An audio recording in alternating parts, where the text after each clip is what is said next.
கீழே பிரியாணி வாசனையா இருக்கு. இட்லி தான் யாரை தின்னுவா? ஐயோ, இந்த இட்லியில இருந்து தப்பிச்சு நம்மளுக்கு பிரியாணி தான் முக்கியம். சரி போய் கேட்கலாம். பிரியாணி வாசனை மேல இருந்து கீழே இழுத்துட்டு வருது. எனக்கு பிரியாணி கொடுங்களே. நம்மளோட பிரியாணி ஒத்துக்க கேட்கறாங்களே.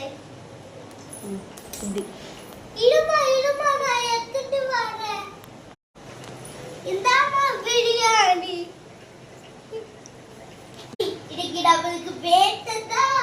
ஏய் ஜானி, இப்ப சாப்பிடலாம்.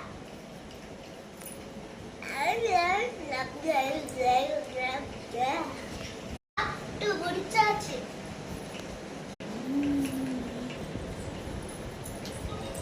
உங்களோட பிரியாணியோ நீங்களோ இதான் பிடிங்க. என்னோட அம்மா செஞ்ச தக்காளி சாதமே சூப்பரா இருக்கும். நீங்களும் உங்க பிரியாணியோ பருப்பு கூட விடாம எல்லாத்தையும் திட்டு போயிட்டு எப்படி பண்றா பாரு. அப்பா வயிறு